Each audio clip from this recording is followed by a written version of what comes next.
asked me here because I've lost 85 pounds, although great and it's really important to know that I used to weigh 35 pounds more than I weigh now, and I thought I was big. So life gives you perspective as you age. This is really important to know. So, but it has to start with, I grew up in the South. How many of you are from the South? Is anybody from? I'm from Tennessee, and everything there is fried, and everything there is wonderful and luscious. You don't have one carb with your meal, you have 8 carbs with your meal. And you always have a sweet. And my mother hated to cook. I mean, she absolutely despised it. My mother was an artist. I don't have time to cook, thank you very much. But she loved to bake. And so when the crock pot was invented at our house, it became our friend. And it was orange and it sat in the corner. And she would root around in the refrigerator. She would throw things in this crock pot, and that would be dinner, and that would never be very good. But there would always be a cake or an icebox pie or something in the fridge that you could eat. And so I developed a sweet tooth at a very, very early age. She was trying to so I developed a sweet tooth. And one of the things that we would do, some of you in the room I think are in my demographic, on Friday nights we would go to the Ponderosa Steakhouse. You may remember that was a big deal. We go to Ponderosa Steakhouse to all you could eat. And then we would go over to Sears, so to the mall. Malls were new then. They moved from plazas to malls. We'd go to Sears, that was a big deal. And does anybody remember when Sears had a candy counter? Does anybody remember? Oh my gosh, I love that. So I would take my little allowance, and I would go and take my little chubby face, and I would peer into the window of the candy counter, and I would take a very, very long time to pick out my chocolates that I was going to take home with me in this little pink and white striped bag. For those of you that remember the Sears candy counter, they always gave you your chocolates in this little crisp pink and white striped bag. We would go home, and my dad had been in the military, and while he was in Vietnam, he'd gotten this little TV, I swear, with a screen about this big, because back then you didn't have a television in every room. You had a television. We had a little one in my mom's bedroom, and I would lie on the edge of their bed and watch Partridge Family and Love American Style and Love Boat. Do you remember all those?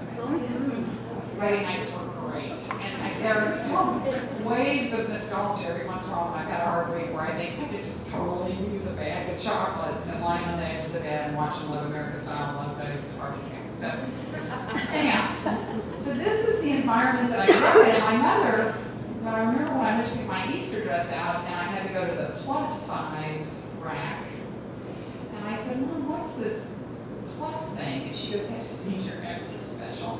I like her. I figured it out, but that's okay, because my mother was wonderful, and she never wanted me to feel bad.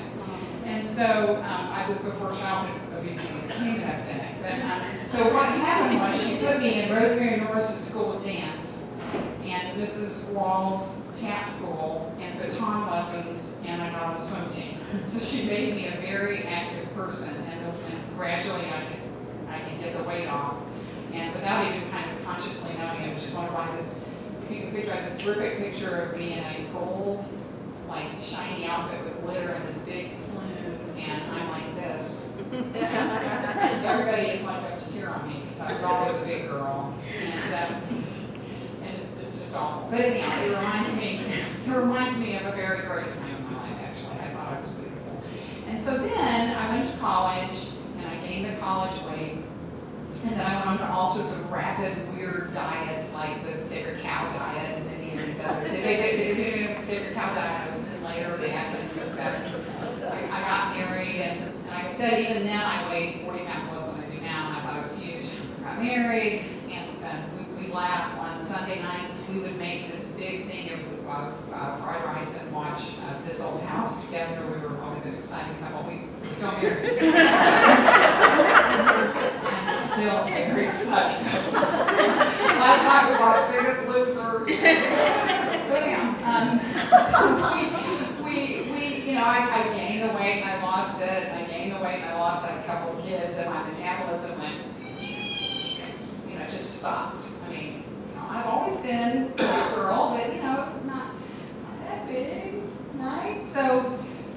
more X's were put by my clothing size, and it was okay, because I was tall. So, big moments, big moments. Exactly right. And it's true. It's one of the good things about being tall is you can kind of lose weight fast. One of the bad things is you can stretch it over. So yeah, I'm getting to my point of my story, I swear. So, but one of the things I've always suffered from is low self-esteem. I have high self-confidence. I mean, you could tell me to put a bunny suit on and hop around and ass out, and I'd do it because I could do it, whatever, But I have low self-esteem, and it stems from lots of stuff that you don't want to hear about tonight. But I had great parents, and they tried real hard, but I just have low self-esteem. And so one day, when I had really blossomed in the weight category, and this is a defining moment for me. This was March of 2011. I believe it was the Ides of March, if I remember correctly. And I would watch football, and sort of randomly with my husband, and they would say, "Yeah, he's a big guy," and they would list his weight, and then I'd go, "Oh my God, that's my weight." I weigh the same as a football player, and they're muscles. I'm not muscles. So I got really depressed, and I was on my way home from a conference where I had really not felt my mojo. You know what I'm talking about? I hadn't really felt like I was all fire with all pistons. I was really kind of depressed, and so I called my husband on the cell phone, and I swear I stopped. I did not do it while I was driving. I stopped and went to Weight Watchers, because I was a three-timer Weight Watchers, and I said, "Honey," because I was an empty nester, I could do this. "Honey, I'm going to stop by. I'm going to reach on Weight Watchers." You can hear the pause on the other end, because those of you who are husbands know this is a really pivotal moment. Okay, do I encourage her? Only to have her fail? Or do I not say anything? Do I say, "Ew, yes, finally"? Or do I just, step back and do what most husbands do, and then just go, "Whatever you want." And so I drove into that Weight Watchers, and I go up, and I was telling the ladies before that I worked for Weight Watchers for 6 months. I was the worst receptionist they've ever had. The math was hard, I couldn't do it, but I was really good at the people part, but the math was really good. But anyhow, so I just went, "Hi, I'm a lifer." Those of you who are Weight Watchers people know what I mean. 3 times I'm a lifer, actually. 1 for 4. And this very sweet woman by the name of Amy, who was as cute as a button, looked at me and said, "It's okay, honey. It's okay." And so I stepped on the scale. I was shocked because, my scale at home was off. And so, when I started stripping, anybody's been Weight Watchers, I strip. And so I started stripping. And then she goes, no. Keep it all on the first way, and then you start stripping the next way. So she said something very interesting to me that has stuck with me and has really driven my ability to keep it off.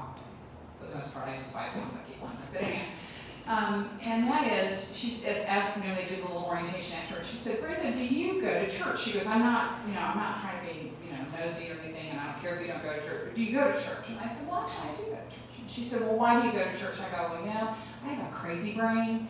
I love to tell you it's for spiritual guidance, but I have a crazy brain. And I find that hour is a centering for me. It helps me focus, and it helps me think about what's important in life and not all the other stuff that's cluttering up my head." And she said, "I want you to think of this hour every week as Brenda Church. I want you to think of this as an opportunity for you to take care of yourself. Because for years you've taken care of everybody else. You got a job, you got kids, you volunteer, you do all those other things, and I want you to put this hour for you." So I'm like, "Yeah, it's pretty cool." So I never, other than 1 week when we went on vacation, I never missed a meeting for 9 months. I never strayed from the program for 9 months, and I lost 85 pounds. A couple of things, life changes. I'll shut up. Despite my years of my mother's attempt to get me to be athletic, I've never been athletic. I was in marching band, it was pretty good. Didn't fall too much, but, and I was horrible at ballet, you know, I was just very stiff. And, you know, in baton, I hit myself in the head all the time. And I cannot exaggerate. Now, tap, I did pretty well. But, and I was actually a pretty fast swimmer, except I could never swim straight. And so I would kind of run into the other lane. I became a lifeguard instead. And so I recognized after about 3 months, and I couldn't lose the weight without the exercise part. And I know Women's Day tells you this all the time. Dr. Oz shoves it down your throat, and it would be like, I know, I'm supposed to exercise. I know, I'm losing 10% of my muscle mass every year. I know. And I was 50, and I knew that the whole muscle mass thing was getting kind of bad. And so I started to exercise, but I was in such horrible physical shape that I couldn't bring myself to actually exercise. And I was telling Andrew, I can't even see how they do it on Biggest Loser until they puke, you know? I think that's just bad, you know? So I got a yoga tape. And I don't know if anybody's going to talk about yoga tonight. I won't go on yoga, but I got a yoga tape, and that's what limbered me up enough to take the next step. And there was no way I was going to put stand-ups on and go out in public. So I did all of this at home, and I set this little shrine corner, exercise corner up in my bedroom. And I said to my family, don't come in here when I'm exercising. I don't want you to make fun of me. And they wouldn't have, but you know, I don't want anybody to see me. Just don't come in here while I'm exercising. So I religiously exercise 35 to 50 minutes a night. Last night, my husband and I did yoga together. My kids think it's hilarious. My grown kids think it's really weird that mom and dad go in there and do. At one point, Hannah goes, "This isn't a euphemism, right?"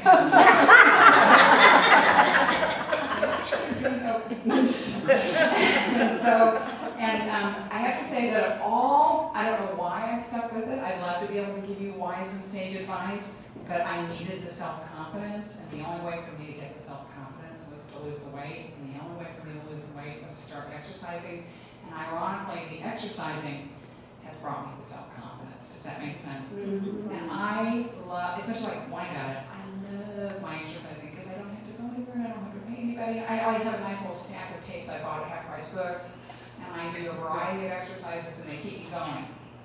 And so I really, if any of you are thinking about any kind of resolution, think of it as a health resolution. And I can't tell you what a difference it's made in my life. And the reason I have this Tootsie Roll in here, I brought a bag of it for you, is at one point early in my Weight Watchers loss, when I was being very rigid and religious about my food, Amy told me these were only 1 point. Yeah. They're now 2 points plus, whatever, but they were still. And because that points plus thing, I don't like that I lost 21 points. But anyhow, this was my lifesaver, literally.